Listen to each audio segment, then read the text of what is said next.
On the field with Coach Stitt, the final practice in just helmets only. And Coach, more install today going in of the offense. How do you feel that went? And of course the progression in these very important first 3 days.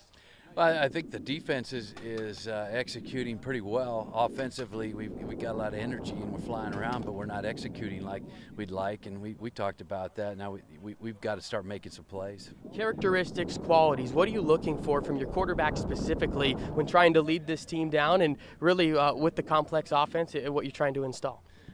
Just with the play call, you know, in the huddle, as far as communicating with the O-line and the different skilled guys, they got to have confidence, you know, and the kids have to have confidence they're going to take them down the field. So got to know what you're doing first, because if you don't know what you're doing, you can't, you know, display confidence. So that's what we need to work on at the quarterback position. Everyone focusing in on the offense, of course, your defense a mainstay and really one of the strengths of this team coming in. How do you feel from the looks that you've seen of the defense, how they're coming on so far? I think they look great, and it all starts up front. Our defensive line is going to give some people some problems. Got a lot of depth. You know, it's a beautiful thing to have depth at the D line, and I think we're going to be able to get to the quarterback this year with a four-man rush rather than having to blitz so much.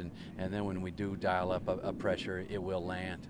Wrapping up practice with some special teams work, what's the biggest thing you want to see? Maybe some improvement from last year's unit to this year's scheme? We need to improve in all areas in special teams. We're putting a huge emphasis on it. We're meeting twice a day with special teams.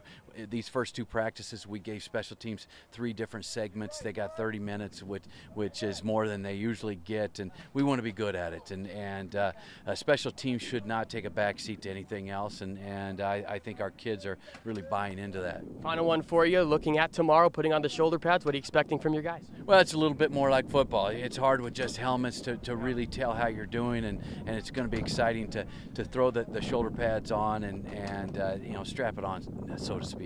Griz looking good in fall camp. They'll put on the shoulder pads tomorrow. We'll have more from practice on GoGriz.com. Wrapping up practice number 2 of the fall and catching up with senior wide receiver McKenna Simis. And McKenna, what's it been like getting back on the field and getting everyone on the same page? It's been a little surreal.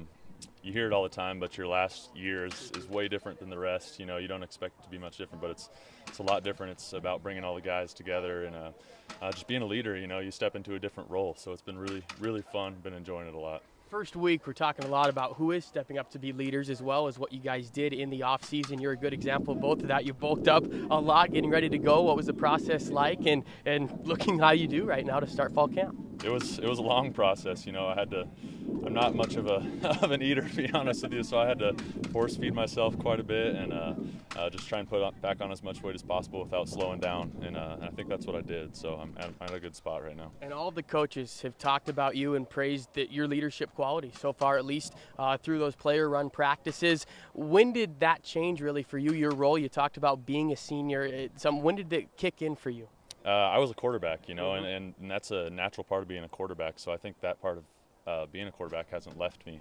I know with my leadership I can help steer guys in the right direction, and hopefully I can help this team out in doing so, whether it's not on the field or, you know, or if it is on the field. So either way, I just want to help the team, and that leadership role could be a big way I can do that. Your career path, of course, unique, starting at quarterback like you referenced and moving positions. What can young guys maybe learn from you in your determination, your mindset of trying to do anything you can to help a team win? I think the fault of a lot of younger guys is that you come in and expect to be a big-time contributor the whole time you're here. Sometimes you need to damper those expectations. Everyone has a different role when they come through here. It's a different experience for everyone. Some of those guys do that, some don't, you know, and that's kind of been my situation, and I've found my slot on the team, and it works out. You know, in the end, you're going to learn a lot. It's going to be a good experience no matter what. So I think it's just take every day and be thankful for it. Certainly one of the team leaders, loading a loaded age group of receivers with Horner as well as Colin Bingham. More from practice coming up this week on GoGriz.com.